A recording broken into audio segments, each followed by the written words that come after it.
નમસ્કાર દર્શક મિત્રો, હું છું મનીષ પ્રજાપતિ. આપ જોયો સૂર્યદૂતન આપનું સ્વાગત છે. આજે પેટ્રોલ પંપમાં આપ જોઈ લો, લોકોની 3-4 કિલોમીટર લાઈન લાગી. ગઈકાલથી એવું સોશિયલ મીડિયા ઉપર વાયરલ કરવામાં આવ્યું છે કે પેટ્રોલ નથી મળવાનું. પણ જો આ શિવરીની પાસે પેટ્રોલ પંપ આવેલો છે, આપણે એમને મેનેજર સાહેબને મળીશું અને બે શબ્દ જાણીશું. સર, તમે શું કહેશો આજના બારામાં લોકોની? આમાં એવું છે કે અત્યારે પેટ્રોલ તો આપણે પાસે પૂરતું પ્રમાણમાં છે, એટલે એવી કોઈક જે આ લોકો પેનિક થઈ રહ્યા છે એવી પેનિક થવાની જરૂર છે નહીં.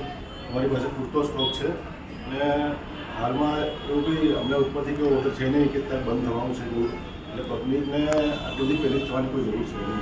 બહુ સાચી વાત કીધી કે આપ જોઈ શકો છો કે પબ્લિકની લાઈન તો છે, પણ અહીંયા કહેવાનો મતલબ એમનો એવો છે કે પૂરો પેટ્રોલ અહીંયા પૂરો પુરવઠો છે અને સરકારશ્રીની બી ગાઈડલાઇન છે કે કોઈએ તકલીફ કરવાની કોઈ જરૂર નથી. પેટ્રોલ આપણા પૂરા પ્રમાણમાં છે, પણ આ એક સોશિયલ મીડિયા દ્વારા લોકોને જાહેર કરવામાં આવ્યું છે અને લોકોની ભીડ 3-4 કિલોમીટર સુધી લાંબી લાગેલી છે.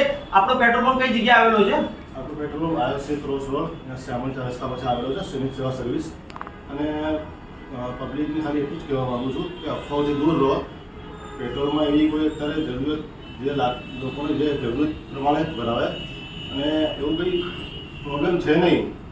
ખોટી લાઈન લગાડવાની જરૂર નથી. પેટ્રોલ પૂરા પ્રમાણમાં મળવાનું જ છે, પણ લોકોનો ખાલી એક ડર છે કે ભાઈ પેટ્રોલ નહીં મળશે શું થઈ જશે. અને હું અત્યારે સવારથી હું ફરું છું, પણ કેટલાય પેટ્રોલ પંપો બંધ કરી દેવામાં આવે. એના પાછળનું કારણ શું હોઈ શકે છે? એવું છે કે અમુક જગ્યાએ પુરવઠો નહીં હોય એના માટે બંધ હશે, બાકી પરમાનન્ટ બંધ થયા નથી. કે 15 દિવસ માટે જે આ લોકોએ અફવા ઉડાડી સોશિયલ મીડિયામાં, એ કે 15 દિવસની વસ્તુ ખોટી જ છે. એટલે એ પેટ્રોલ પંપમાં કેવું છે કે ટેન્કર આવશે એટલે એ ચાલુ થઈ જ જવાના છે. એટલે એમાં એવું કંઈ એવું છે નહીં કે 15 દિવસ સુધી બંધ થઈ ગયા છે.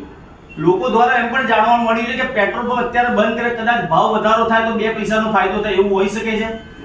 શું છે નહીં, અત્યારે ભાવનો જેવું ઓર્ડર આવ્યો નથી હજુ સુધી.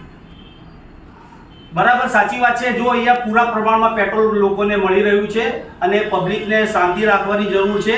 કોઈ અફવાઓથી દૂર રહેવાની જરૂર છે. સોશિયલ મીડિયા દ્વારા જે વાત ફેલાવવામાં આવી છે કે પેટ્રોલ નહીં મળે, પણ જો આ જગ્યાએ તમને ગ્રાહકો પણ એકદમ શાંતિથી પેટ્રોલ ભરાવી રહ્યા છે. તમે એના દ્રશ્યો પણ જોઈ શકો છો.